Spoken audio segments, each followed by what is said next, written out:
I want to start today with a feeling. It's a specific kind of anxiety that I think is, well, it's haunting pretty much everyone right now, whether they admit it or not. We have more control over the physical world than, any human beings in history. We can split atoms, we can edit genes. We carry the sum of human knowledge around in our pockets. Exactly. But at the same time, we feel completely lost. It's the paradox of modernity, isn't it? We have mastered the how, but we have completely forgotten the why. Right. And it's not just, I don't know what career to pick. It's deeper. It's the sense of homelessness. Homelessness, that's actually the perfect word. Like, we don't actually belong in this universe we're so busy conquering. We have these powerful tools, but there's no instruction manual for what a good life actually looks like. And that word homelessness is precisely the term used by the thinkers we're diving into today. It's a spiritual condition. We're looking at a period in history, roughly from the late 1700s to the mid-20th century, where, the floor just fell out from under everyone. And the floor being the things that used to tell us who we were. God. The king, tradition. All of it. Exactly. When those authorities collapsed, it triggered an intellectual earthquake. We could call this period German philosophy, which I know it sounds incredibly dry. Yeah, dusty libraries and guys in powdered wigs. It sounds like that, but it wasn't dry at all. It was a panic attack. It was a desperate, brilliant, sometimes frankly terrifying attempt to build a new floor before humanity just fell into the abyss. Okay, so this isn't just a history lesson. This is more like an autopsy of how we ended up with this modern anxiety. That's a great way to put it. We're going to trace this whole arc from the orderly systems of Immanuel Kant through revolutionaries like Marx into the absolute dread of Nietzsche. And then finally... It's at Frankfurt School. Right, who looked at the 20th century and basically asked, how did reason go so wrong?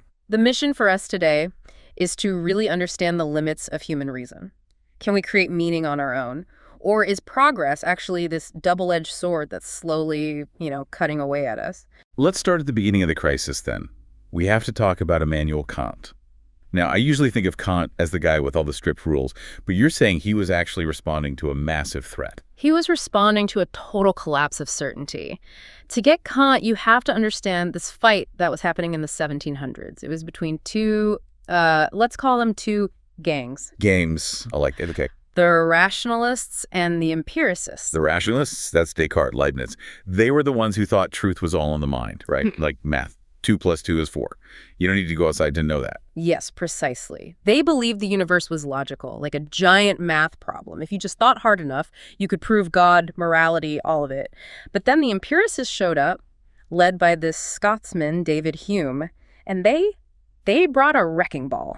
Hume is the great skeptic. He's the show me the proof guy. His whole thing was, if you can't see it, touch it, or taste it, you don't really know it. All knowledge comes from the senses.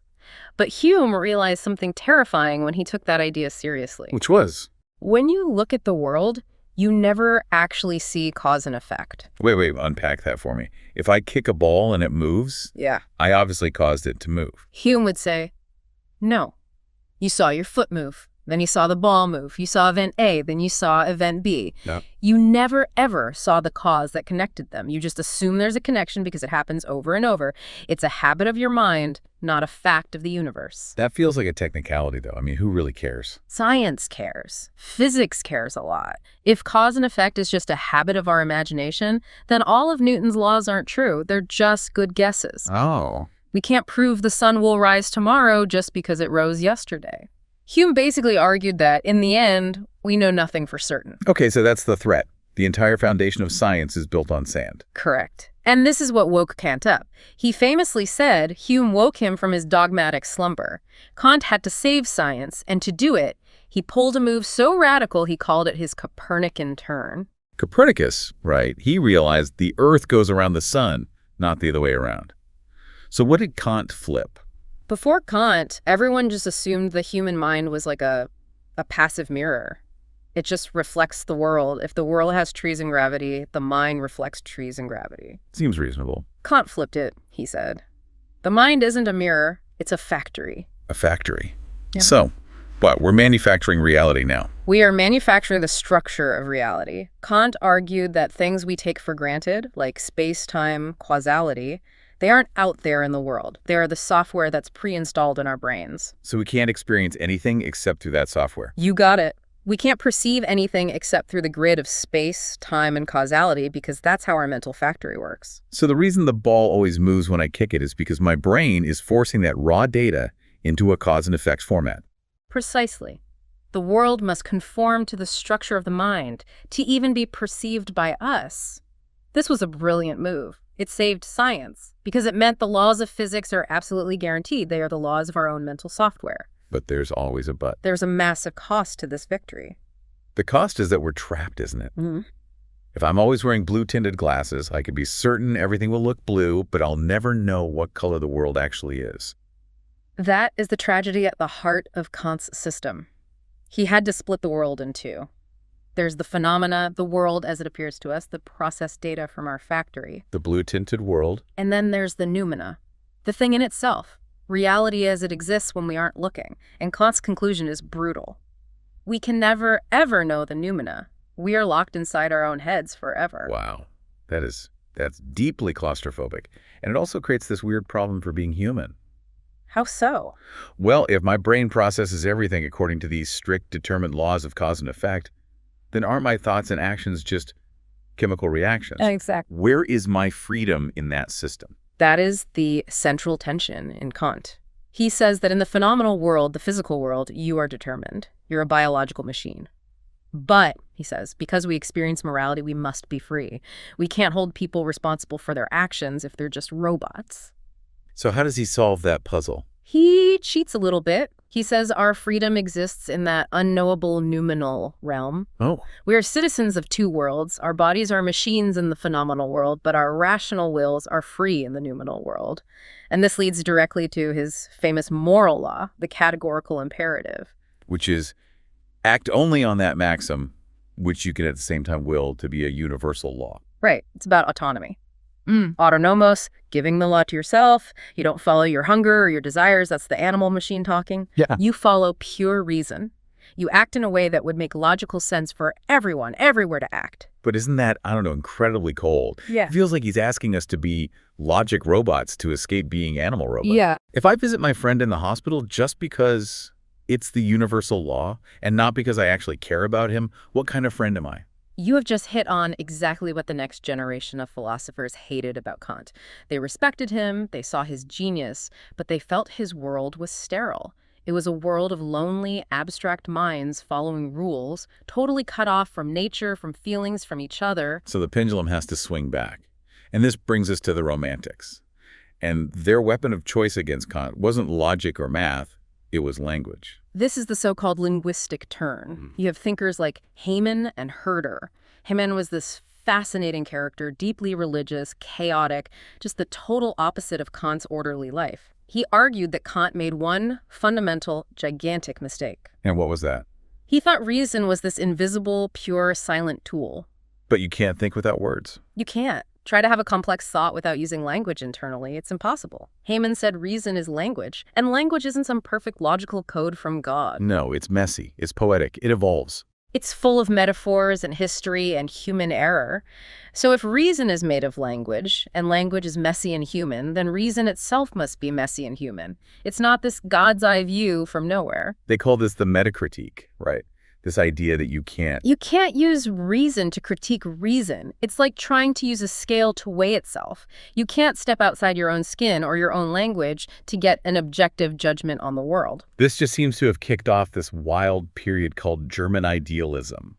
You get Fichte and Schelling trying to smash down that wall Kant built between the mind and the world. They absolutely hated that wall. Fichte tried to do it by making the subject, the self, the I, the creator of everything. He had this idea that the I posits the world just to have something to strive against. It's all about action. You know the world by fighting it, by overcoming it. And Schelling went the other way. He didn't look inward. He looked out at nature. Schelling is just beautiful. He said, look, if our minds are part of nature, then nature can't just be dead, clockwork matter like Kant thought.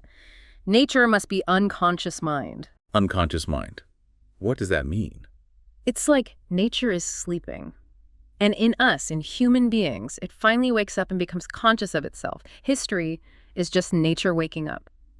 It's a lovely image. But then, Then comes the heavyweight champion of this whole era, Hegel. And Hegel looks at all this, Kant's rules, fixes ego, Schelling's sleepy nature, and tries to combine it all into one massive, all-encompassing system. Hegel is the great synthesizer. He hated this idea that you can just know things immediately or intuitively. He said everything is mediated. You can't understand light without understanding dark. You can't understand good without evil. And you can't understand yourself without understanding everyone else. Exactly. This is where he gets really interesting and I think really relevant, the social part. The master-slave dialectic. It's the one part of Hegel that actually clicks for me. It's his most famous concept, for good reason. Hegel asks a simple question. How do we become self-conscious? How do we know who we are? And he says you can't do it alone. You can sit in a room and think, I am me all day. But it's hollow. It's meaningless. You only become a real self when another consciousness looks at you and acknowledges you. Yes, you need recognition. But here's the catch. We both want to be the main character. Right. We both want to be recognized as the essential one and see the other as inessential. So it begins as a life and death struggle. A fight for pure dominance. And historically, one person wins. They become the master. The other, to save their own life, submits and becomes the slave. But, and here's the brilliant, brilliant twist. The master ends up totally unsatisfied. Why? He won. He got everything he wanted. Because the recognition he gets is from a slave. It's from someone he doesn't respect, so the recognition is worthless. Meanwhile, the slave, through their work, through their labor, is actually transforming the physical world. They're learning discipline. They're the ones actually doing things. They're the ones shaping reality. And eventually, the slave realizes that they are the one with the real power. That sounds an awful lot like a prediction of revolution. It was. Hegel saw all of human history as this kind of struggle, a dialectic. A thesis meets an antithesis. They clash, and they produce a new synthesis. He called history the slaughter bench, where reason slowly unfolds. It's violent, it's bloody, but he believed it was all going somewhere. It was heading toward absolute freedom. But not everyone was buying this grand, optimistic story of progress.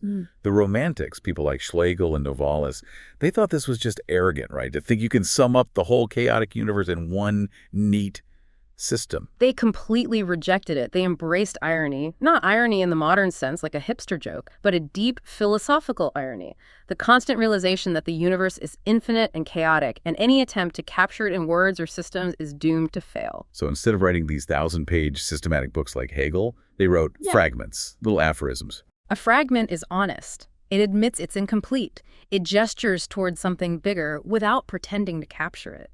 It reflects a world that is always becoming and is never finished. They elevated this feeling of longing, that ache of reaching for the infinite, never quite touching it, as the highest state of being. It's all very artistic. But, longing doesn't exactly put food on the table. And that's where the conversation takes a very hard, very practical left turn. It sure does. We have to talk about Karl Marx. Because Marx looked at all this high-flying German philosophy and basically said, you guys are looking at the entire world upside down. Marx was a young Hegelian. He loved the dialectic, that idea of struggle and conflict driving history forward. But he absolutely hated the idealism. He thought Hegel and all the others were obsessed with ideas, religion, spirit, consciousness. He wanted to talk about the real world.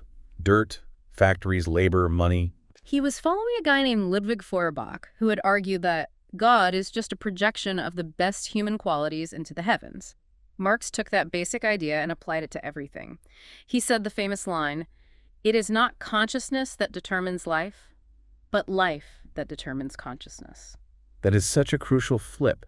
He's saying that the thoughts in my head, my values, my beliefs, my idea of freedom, they aren't these pure things I just came up with. They are products of the economic system I happen to live in. Exactly.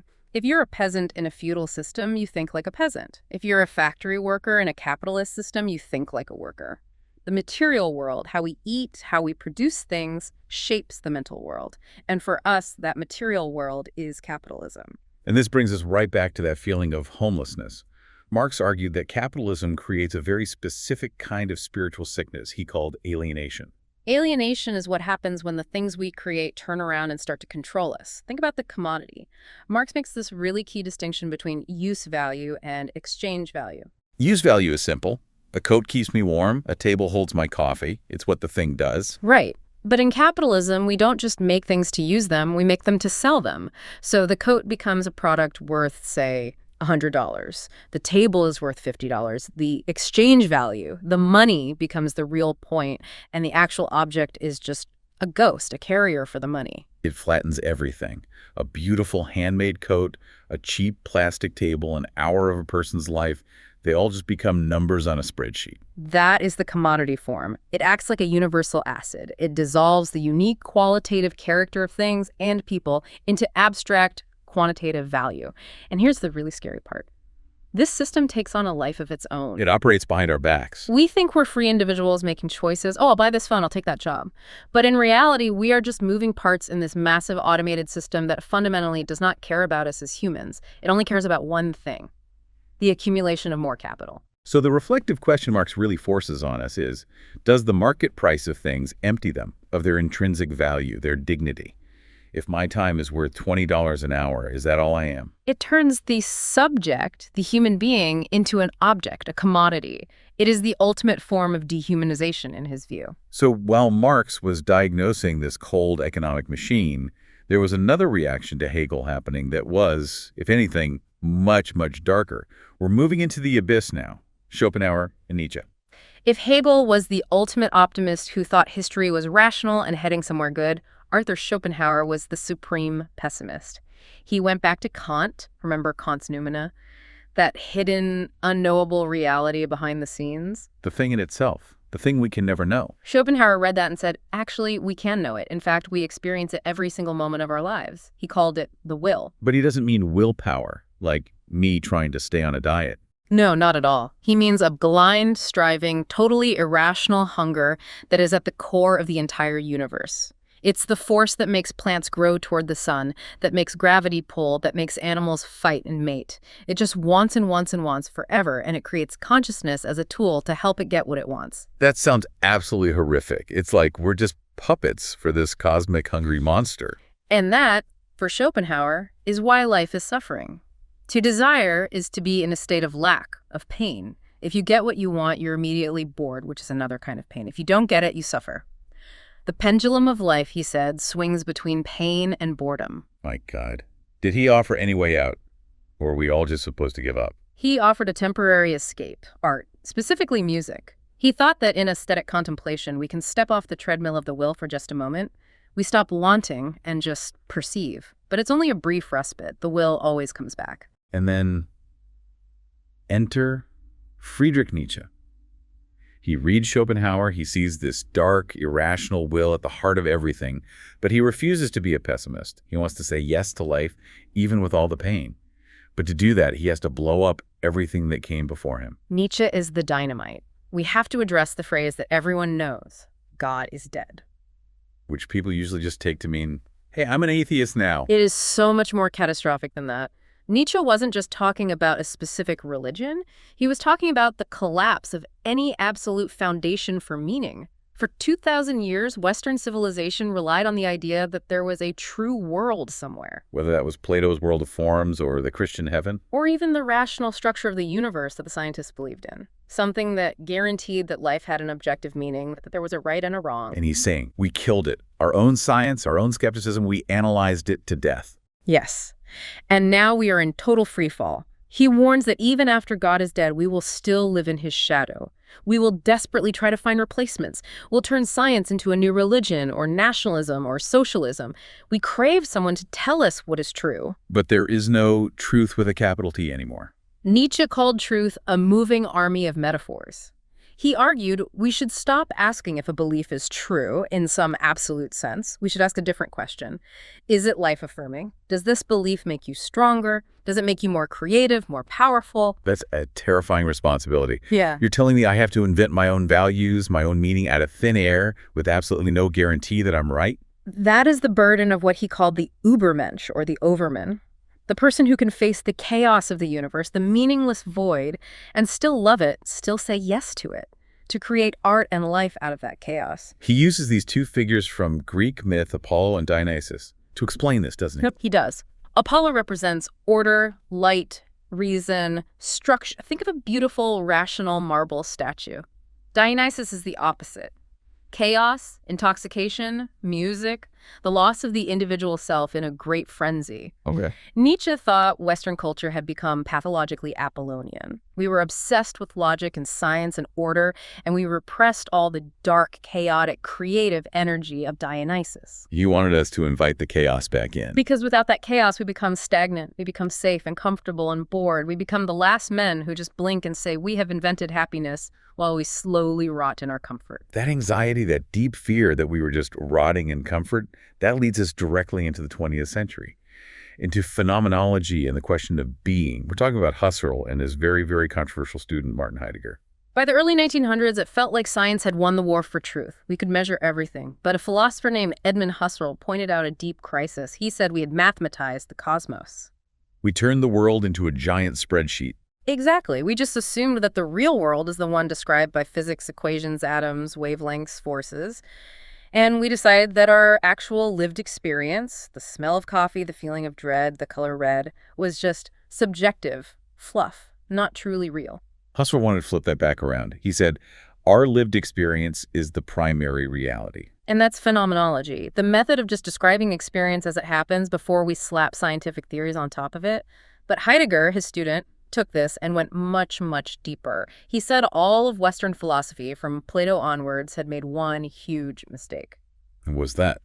We forgot to ask what being even means. This sounds incredibly abstract. Being, what are we even talking about? It sounds abstract, but he makes it intensely concrete. He focused on us, the kind of being that cares about its own existence. He coined a term for us, design, which just means being there. He hated the old idea that we were just minds in a jar looking out at the world. Hated it. He said we are always already in the world. We are involved, we are engaged, and he used a famous, simple example to prove it. The hammer. Okay, the hammer analogy. Lay it on me. Think about when you're using a hammer to drive a nail. Are you looking at the hammer? Are you thinking about its weight, its wooden handle, its molecular structure? No, not at all. I'm looking at the nail. The hammer is just, it's like an extension of my hand. It disappears. Exactly. Heidegger calls this state ready to hand.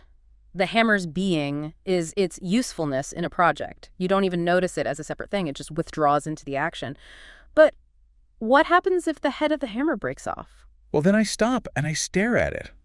I look at the cracked handle, the useless piece of metal. Yeah. It becomes this heavy, broken object in my hand. It becomes present at hand. Suddenly, it's an object for analysis. Heidegger's huge point is that science and traditional philosophy only look at the world when it's broken. We stare at objects and we analyze them. But we miss the primary reality, which is using things, living with them, being involved. Meaning comes from use and context, not from abstract definition. Well, why does this matter so much? It sounds a little like word games. It matters because of modern technology. Heidegger gave this dark warning that in the modern world, we start to treat everything as present at hand. We treat the whole world as what he called standing reserve. Standing reserve. Like a tank of gas at a gas station. Precisely. A resource waiting to be ordered and used. We don't see a forest anymore. We see timber. We don't see a river. We see potential hydroelectric power. And eventually, we don't see people. We see human resources. Wow, that connects right back to Marx. Turning everything, including people, into an object to be exploited. And Heidegger thought this was the ultimate danger. Not that technology would destroy us with bombs, but that it would destroy our very essence. That we would become just cogs and order takers in a giant planetary machine and forget that our role was to be the shepherds of being. And speaking of bombs and destruction, we arrive at our final stop, the Frankfurt School. These were thinkers, Adorno, Horkheimer, who lived through the rise of the Nazis. They saw the most civilized, scientific, rational country in Europe commit the worst atrocities in history. They had to answer a horrific, burning question. Why didn't the Enlightenment save us? We thought reason would make us free and moral. Instead, it led directly to Auschwitz. What was their answer? How could that happen? Their answer was that reason itself had become twisted. It had become instrumental. Instrumental reason, meaning that reason is just a tool, an instrument. It means reason became purely about efficiency. It's only about finding the best means to an end, but it never ever asks if the end itself is good or evil. If you tell a bureaucrat, Move 1,000 people from point A to point B as efficiently as possible. They will use reason to solve the logistics. They get the train schedules right. Right. If those people are being moved to a death camp, instrumental reason doesn't care. That's not part of the equation. It just wants to solve the problem efficiently. That is absolutely chilling. It explains how you can have what Hannah Arendt called the banality of evil. You're just doing your job. You're just following the logic. Adorno and Horkheimer argued that the Enlightenment, which was supposed to free us from myth, had turned into a new, rigid myth itself. We replaced the superstition of religion with the superstition of efficiency and control. And they saw this control everywhere, didn't they? Not just in war and fascism. They saw it in, of all things, pop culture. The culture industry. They argued that movies, radio, pop music, they were just factory-produced goods designed to keep us passive and distracted. They standardized our dreams. We think we're having fun, but we're actually being programmed to accept the status quo, to not think too hard. There's this one heartbreaking image from Walter Benjamin, another thinker in that group, that I think just sums up this entire journey we've been on, the angel of history. It's one of the most profound images in all of philosophy. Benjamin is looking at a painting by Paul Klee. He describes an angel whose face is turned toward the past. And where we perceive a chain of events, this happened, then that happened, and things got better, the angel sees one single catastrophe which keeps piling wreckage upon wreckage right in front of his feet. And the angel wants to stay. He wants to wake the dead and fix what has been smashed. But a storm is blowing from paradise. It has caught his wings with such violence that he can no longer close them. This storm propels him irresistibly into the future, which he has his back to, while the pile of debris before him grows toward the sky. And Benjamin says, this storm is what we call progress. it's a devastating critique. The idea that our whole march forward, our science, our technology, our capitalism, is just leaving this trail of destruction that we refuse to look at. We call it growth. But from another perspective, it's just ruin. So we've come a very long way. We started with Kant trying to build this safe, secure house for reason. We saw the Romantics try to decorate it with poetry and feeling. Then Marx came along and showed us the house was built on a graveyard of exploited workers. Nietzsche told us the entire foundation was rotten from the start. Heidegger told us we've completely forgotten what a house even is. We just see it as real estate. And the Frankfurt School told us the house is actually a prison with very entertaining television. It's a heavy trajectory. But it brings us right back to that first feeling we started with, homelessness. It does. So if the old authorities are dead, and if scientific reason can't tell us how to live a good life, where does that leave us? What do we do? It leaves us in the uncertainty, and maybe that's the point. Perhaps this crisis of meaning isn't a problem to be solved once and for all, but a condition to be lived with. We have to be brave enough to live without the comfort of a true world, to take responsibility for creating our own values. And to remain critical, to not let instrumental reason turn us into cogs in a machine, to look at the hammer and realize it's not just a tool, and the river is not just a power source, and the person across from you is not just a human resource. So here's my challenge for you listening today. Don't just consume this and then move on to the next thing. Look at your life today, your job, your phone, your relationships, and ask yourself, am I operating on instrumental reason? Am I just trying to be efficient? Or am I genuinely connected to the why? Are you creating meaning, or are you just processing data? It's a question that might keep you up at night. But I think after this journey, it's the only one really worth asking. Thanks for diving deep with us. See you next time.